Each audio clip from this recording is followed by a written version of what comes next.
De bouw van de Hoedemakerspolder gaat na de Tweede Wereldoorlog los. Een wenwiek met een soort sociale hierwenningen.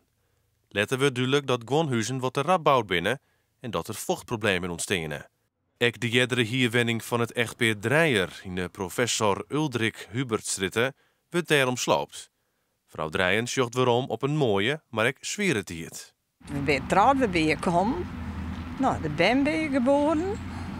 Nou, we hebben hier leefd, we hebben hier poeten, we hebben hier van alles dienen. De ben ben getrouwd. En mijn man en ik ben verder gegaan met het gebeuren, tattelen, zien data. En er is in die tijd een leefhuis geworden.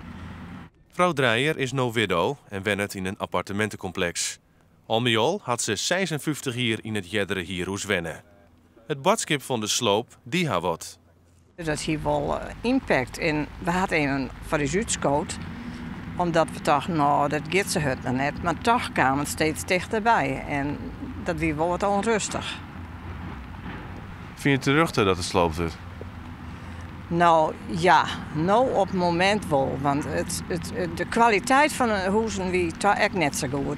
De oude jaren had de wenningvereniging 126 wenningen renoveren om voor eens en altijd van het vochtprobleem af te wijzen. En de komende jaren worden er 180 bestaande hierwenningen sloopt en nijbouwd. Het werk in de Polderwiek is nog net hier. We binnen nog net, want ja, dit is natuurlijk nog net zo heel mooi voor de leefbaarheid. Dit moet nog mooi worden. En wij zijn echt nog in de stritten waar we nu staan. Ja, uiteindelijk zullen we daar ook nog binnen nog meer sloopprojecten. Ik aan de andere kant van deze stritten. En ja, dat is echt net voor niks. Dus die wenningen binnen er komt aan.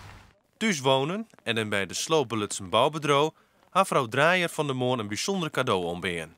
Het namenbordje van de stritten dat ze 56 jaar wennen had.